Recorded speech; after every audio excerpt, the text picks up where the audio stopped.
Hey everybody, and welcome back. Today we're going to talk about Anova, which is another kind of inferential statistical test, and kind of continues from what we've been doing with t-tests. So before we get into that, I want to remind you to please start your project this week. By the end of this week, you'll have exactly 2 weeks left to collect all your data and do all your analysis. So it's really important that you have your data collected. Maybe you've even done some EDA and some of the inferential statistics. We talked about t-tests last week. This week we're going to talk about Anova. That's going to be the focus of your homework and the quiz. Your homework has been posted, and the quiz will be posted most likely tomorrow when I post a lecture about going through an Anova problem and practicing it. And we're going to follow the standard format like we did with t-tests. We're going to go over what Anova is, how to calculate your statistic, and then a nuance that's unique to Anova in the event that you do reject your statistic and make reject your null hypothesis and make multiple comparisons. So let's start with the definition of Anova. It stands for analysis of variance. The reason it got this name is a little bit counterintuitive. You'll see when we get into how it's calculated that it does involve a few formulas that look a lot like variances and are types of variances. However, I do think the name is a little misleading because, like the t-test, the amount of deviation is important, but so is the mean and the measure of center. I think a more descriptive name might have been comparing distributions across groups, but Anova is simpler. I just don't want you to get too hung up on what it stands for and hyper-focus on that variance, because it is about comparing means across groups as well. So the reason I said this kind of picks up from where we left off with t-test is that, as you saw, the t-test was really useful for comparing two means or even one mean to a constant known value. Anova allows you to compare means across multiple groups. You could do as few as 2 or as many as you'd like. There actually are some restrictions on the number you can do based on the size of your data and the number of groups and the amount of variables in the Anova. So you'll see in parentheses here, I refer to it as a one-way Anova. That's to represent the fact that we're comparing one categorical variable, which can have as many as, I use the indicator J. As you'll see in later slides, it can have as many as J groups, but it's just one variable containing all of those groups, which will make more sense as we get into a future slide. And I want to be clear that an Anova and an f-test aren't exactly the same thing, but Anova is a subset of the f-test.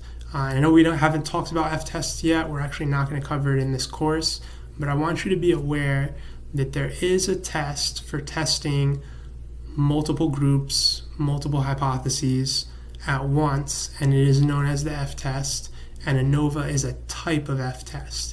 And if you do take another statistics course and learn about f-tests, you'll see a lot of similarities there, depending on the structure of the variables for comparison. I also wanted to note that you could think of this as categorical to quantitative inference. So your outcome variable is obviously quantitative, and the categorical variable is splitting it up into groups, which is relevant for many of your projects. And you see this image down below, which I included as per some feedback. We're comparing 3 different medical treatments, A, B, and C, and it's very obvious in this EDA, this visualization of the data, that the treatments are different, right? A is contained entirely here, B is in an entirely different range, and C is in an entirely different range than the other two. So we know there's a difference between A, B, and C just looking at this graphic. However, it's rarely this obvious in real life. There's usually some amount of overlap, and the whole point of inferential statistics is to objectively, or more objectively I should say, because choosing your test and interpreting it is a little subjective, but more objectively reach a conclusion about if these groups are different. So let's talk a little bit about the hypothesis that you're testing with Anova. It looks very similar to the t-test hypotheses, where you have two means being compared, but you'll notice I put an ellipses here because it could continue beyond two means all the way up to j is the subscript I use to represent the number of groups, and that'll be consistent throughout the lecture. As far as your alternative, there's a lot of ways to word it, and this is the one time that I will let you get away with not using mathematical notation. I still want you to use mathematical notation for the null. It's important to learn because you will see it again. But the alternative hypothesis is a little clunky to write in mathematical notation. It's the idea that at least one of these means is not equal to the others. So you could write it that way. You could also say not the null hypothesis, and that communicates the same idea. So those are a couple of different ways you could write the alternative hypothesis. Again, the hypothesis for the null looks a lot like the t-distribution. You're just now comparing multiple groups.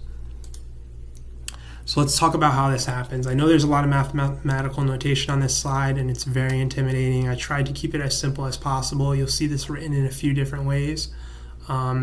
And while it looks intimidating, I think once you have an idea of the intuition and understanding behind it, and I'm going to teach you some tricks to make it more memorable, it'll be a lot easier to remember.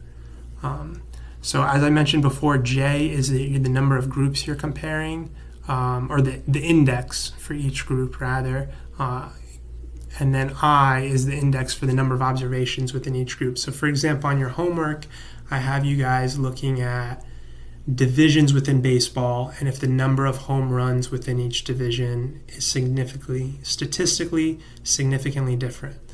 So in that case, the group is the number of divisions, which if I remember right, there were 6 of them, and then I is the number of observations within each group. In other words, the number of players within each division.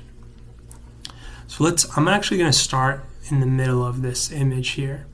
So SSE stands for sum of squared errors. So I want you to think, if you're making a prediction for an observation with no other information besides the group that they come from, what would you predict? What statistic would you use to make a prediction if all you know is the group that they come from? And you could even think about it in terms of the homework example. I know the division of a player, and I want to estimate how many home runs he's going to hit. What statistic would you use?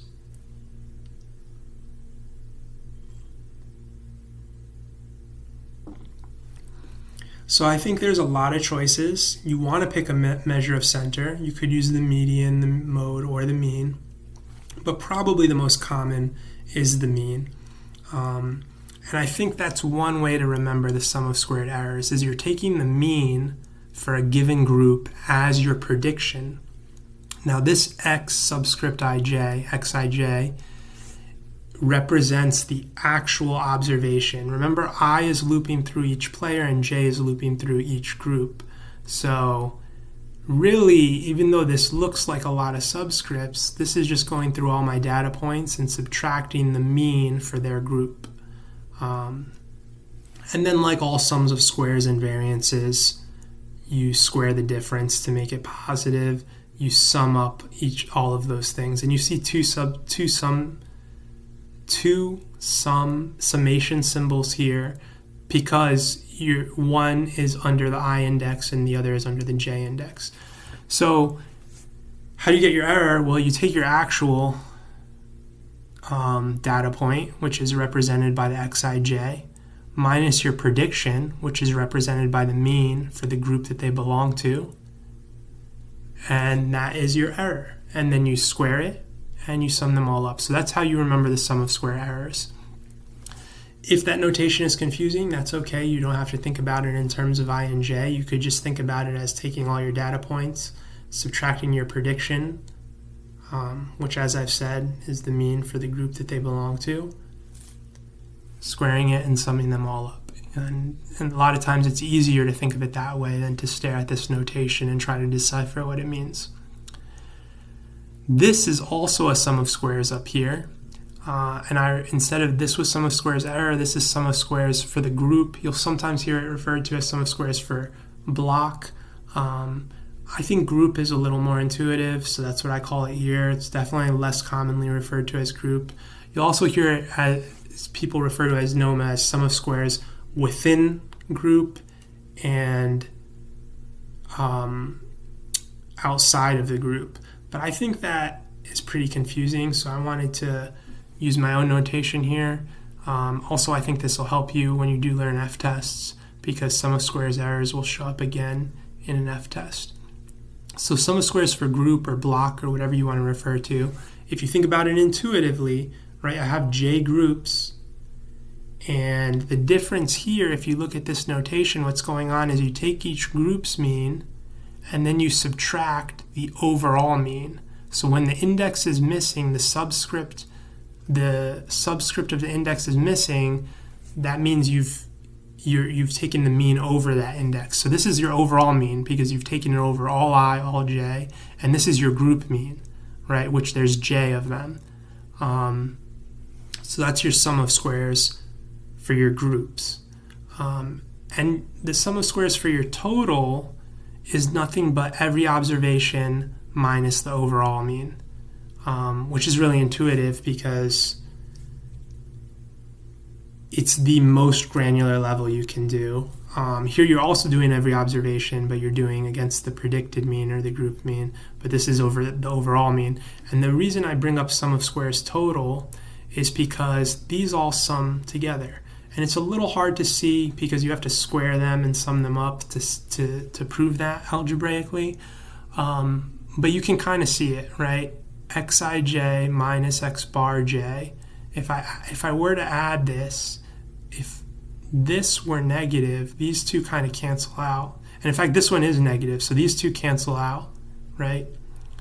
And then I have xij minus x bar, which is the sum of squares total. Again, if you're intimidated by the notation, it's perfectly okay to think about this in the way I laid out. Sum of squares errors is just every observation minus your predicted value, also known as the group mean. Sum of squares total is every observation minus your overall mean, so the mean across all players from all divisions, to use the example from the homework. And sum of squares groups is just each group mean minus the overall mean. Now, one thing that can be a little nuanced, and it's okay if you don't remember this, is the double summation. We're always doing a double summation over I and j. However, this sum of squares only contains one subscript. So what ends up happening is you're multiplying this, you're weighting each of them by I, the number of observations in each group, because there is no I to sum over. And that might seem a little counterintuitive, but if you think about it, if I put a summation from 1 to, let's say, n of the number 2, I'm adding 2 to itself n times. So it's functionally 2n, right? 2 times n. And the same thing's going on here. There is no I to loop over, so I'm just multiplying each of these by I. Again, I know that's a little intimidating. It will take some time to digest these sums of squares, especially if it's not something you've seen before, but I hope that the framework I laid out makes it a little easier to remember. Now, as far as the degrees of freedom, I think these are also really intuitive. You might remember from when we were calculating sample standard deviation, we did n minus 1 as opposed to n in the population standard deviation because we were estimating that one parameter, x bar, we didn't have mu. So it's kind of the same logic here. To figure out the degrees of freedom, look at the notation being provided, right? How many things are being compared here? Well, there's j groups, and I'm comparing each of those j groups to some mean. I don't know the true mean, so I have to subtract 1. So there's a total of j comparisons being made, and then I subtract 1 because I don't know the true mean. Similarly, you could figure this one out as well. How many comparisons are there are taking place? Well, I'm looping over I and I'm looping over j for all my data points, right? So we said there were 6 divisions in baseball, to go back to our homework example. Let's say there's the same number of players in each division to make this easy. Let's say there's 10. That's 60 data points, right? 10 times 6, which is what this ij represents. You just multiply those two together. You'll sometimes see people write n instead of ij just because n commonly represents sample size, but I tried to keep the notation to a minimum here, and that's why I'm reusing ij here. So this is your total number of observations, which is just the number of instances in each group multiplied by the number of groups. And then you are making an estimate, and you don't know the true value for, but how many of those estimates are you making? There's j of them, right? Because you're doing the mean within each group. So here you just had one statistic you were estimating, the overall mean with x bar. Here you're estimating each group mean with x bar. And how many group means are there? Well, there's j groups. So here you're doing ij, also known as n, minus j. So that's how you get your degrees of freedom there. Again, very intuitive if you remember the formula. Sum of squares total is going to be really similar. And hopefully you see the pattern by now. Xij, we know how many observations there are. There's I times j of them. And then I have to subtract 1 because I'm estimating my overall mean. I don't know the true overall mean. And just like with the sums of squares, these add up, right? The j's will cancel, and I'll have ij minus 1. So again, this might have been really intimidating when you first looked at it, but hopefully you see the intuition behind adding up the degrees of freedom and adding up the sums of squares, and you remembered some of those little tricks to remember what the sum of squares represents. I think it's helpful to start with sum of square errors, because what is your error if you think about it in terms of regression?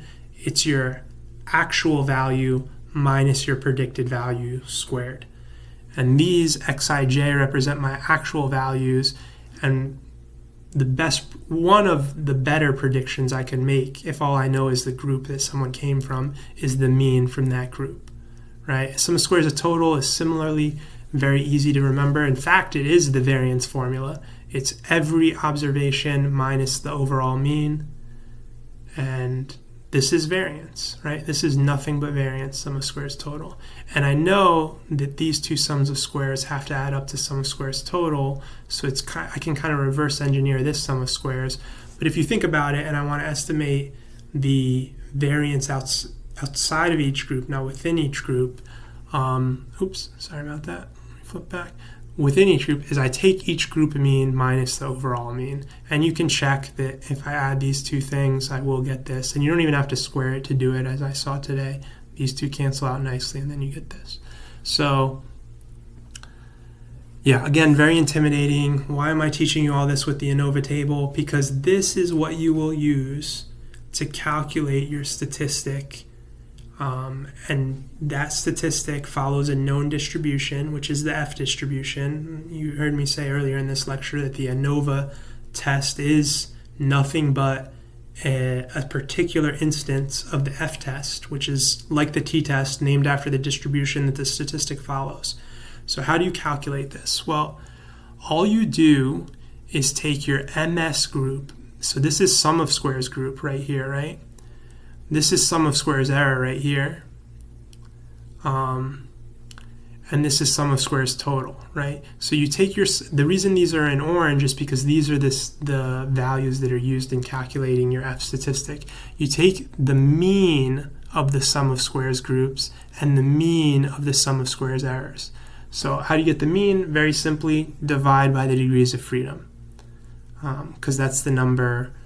You could think of that as sort of the number of differences you're estimating. So here, I calculate this quantity, I divide by j minus 1. That's my mean sum of squares group. Then I take this quantity, divide by ij or n, whatever you want to call it, minus j. That's my mean sum of squares error. Once I have those two quantities, I simply divide one by the other. The sum of squares error always goes in the denominator, and I have my F statistic. So let's talk a little bit about this F statistic. And you see here I've given you the formula for it. It's mean sum of squares group divided by mean sum of squares error. So let's talk a little bit about the F distribution before we get into how to interpret your p-value. The F distribution comes in a few different shapes and sizes, but they are all similar in that they start at 0, they peak pretty early on based on the degrees of freedom, and then they have a long skewed right tail. And you can see when the degrees of freedom are really low, they actually peak much, much closer to 0, as you see in the red and black examples. Now you're probably wondering why there are 2 degrees of freedom here with the t distribution I just had 1.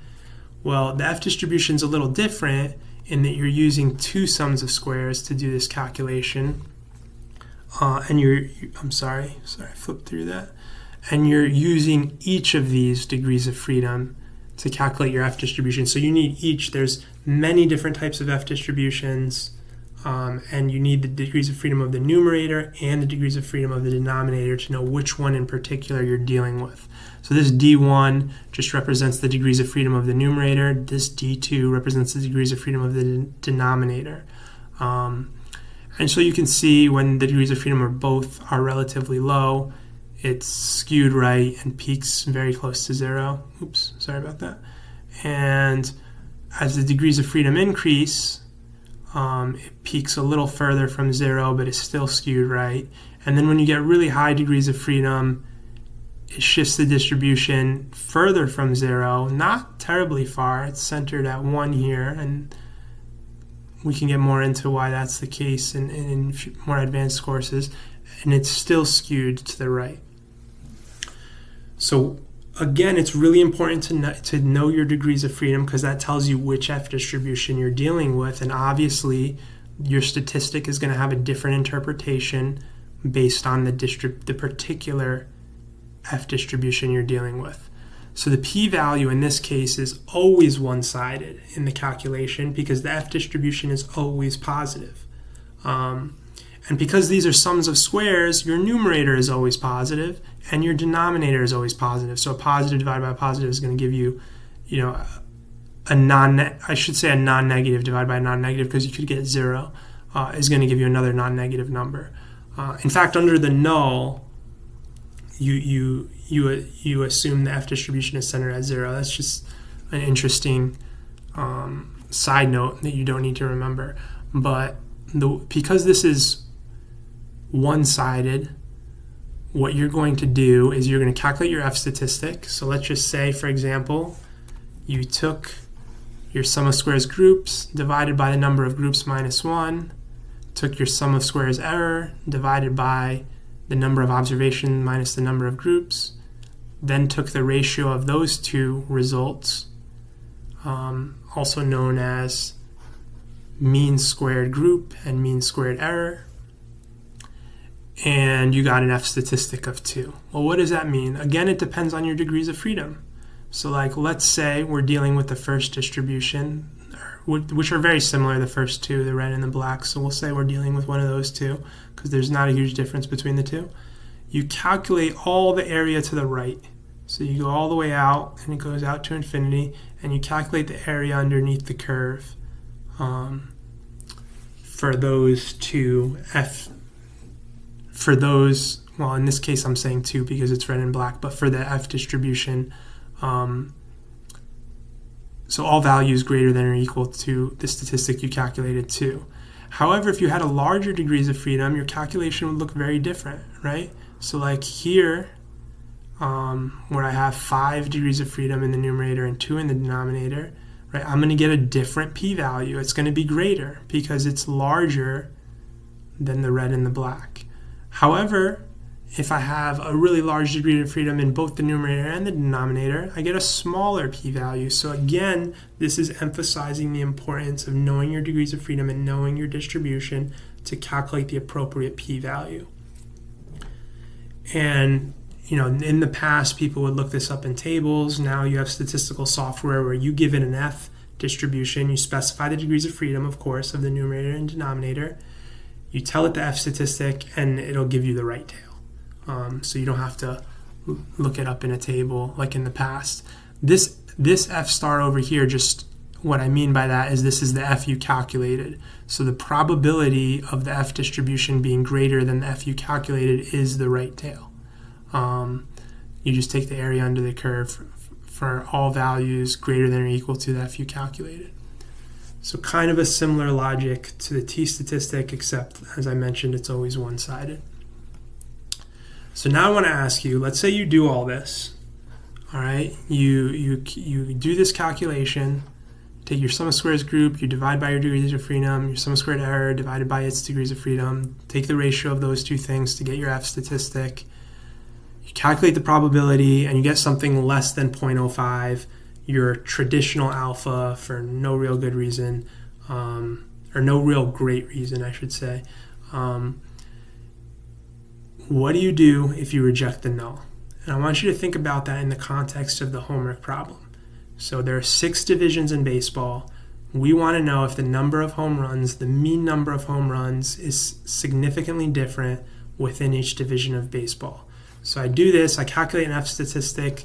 Let's just say it's way on the right so that I don't have to look at a table to know that it's going to be less than 0.05. Maybe I get an F statistic of 20 or something ridiculous like that. To the right is going to be, assuming my degrees of freedom are reasonable, is going to be a P that's less than 0.05. So I reject my null hypothesis, which if we flip back a few slides, is that all the means were the same. So we know at least one of the means is different. Now what do we do?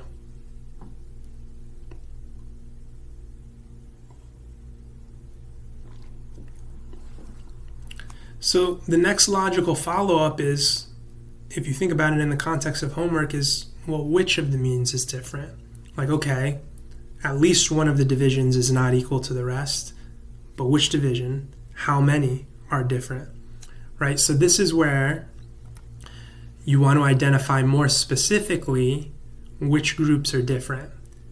And there's an issue that comes up here. But before we get into that issue, I want to ask you, what tool would you use to compare the mean of two groups? So here, remember in the Anova test, we're comparing the mean of several groups, right? J of them in the notation that I'm using in this lecture. So now I've identified a difference. There's some difference among these J groups, and I want to do a pairwise comparison, 2 at a time. So what tool would you use? And there's a hint for you on this slide to compare the mean of 2 groups at a time.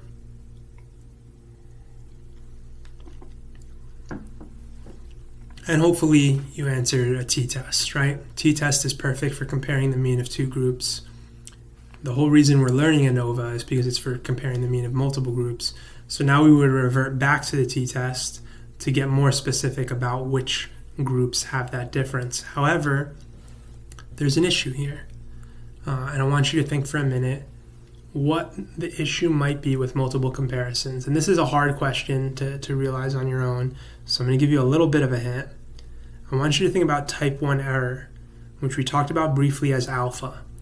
And remember that p-value you calculate is the probability of observing your data or more extreme data if the null was true. So if I get a p-value of 0.04, that means there's a 4% chance that my null is true, but I reject it because my alpha is typically 5%. But there was a 4% chance it was true. So if I'm doing multiple comparisons over and over again, what might the issue be?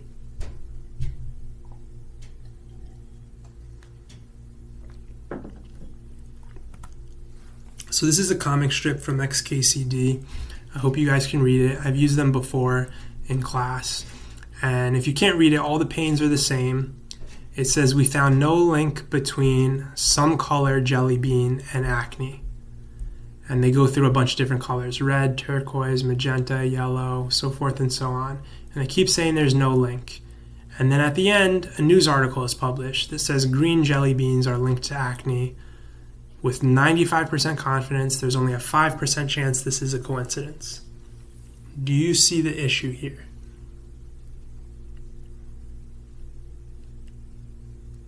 right? So the issue here is that if I use an alpha of 0.05, which is the traditional type 1 error rate statisticians use in many domains, and does correspond to 95% confidence because it's just the inverse. 1 out of 20 times, you will get a p-value that ducks 0.05 by random chance. Roughly 1 out of 20 times, I should say. And if you repeat this over and over again, it'll become much closer to 1 out of 20. And that doesn't mean that there's a statistically significant difference. And this is exactly the issue with multiple comparisons. You do the same test 20 times, just by random chance, you're going to reject the finding of one of those tests. And it doesn't mean that it's statistically significant. It just means you tested until you got, quote unquote, lucky enough to find something that was statistically significant. So you need to correct for this. If you're doing multiple types of tests, you can't use alpha as 0.05. You have to correct for that. And there's a few ways to do it. So one really intuitive, simple way to fix it is known as the Bonferroni correction. And it's very simple. You take your new alpha equal to your old alpha, which is 0.05, and divide it by j. Here, j represents the number of comparisons you're making. The j in Tukey has a slightly different representation, which I'll get into. Maybe I should have used a different subscript there.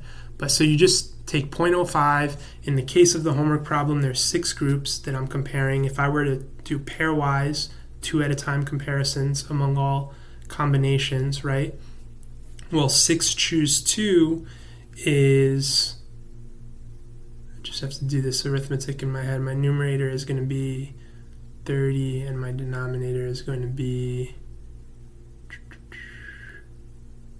2, so 15 comparisons. So I would take 5%, divide by 15, and I would get my new alpha, which is obviously going to be significantly smaller than 5%. How I got the 15 is basically you take the number of comparisons you're making. So if there's 6 groups to compare against and I'm doing 2 at a time, how many comparisons can I make? If you do that math out, you'll get the 15.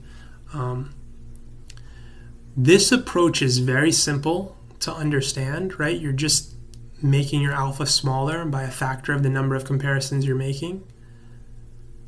But it also makes it really hard to reject your null hypothesis, right? 5% divided by 15 is really small. It's going to be very difficult to find something that rejects it by random chance, or even if there is a true difference.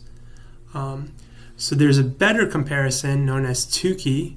I put HSD in parentheses. It stands for, I'm forgetting what it stands for now.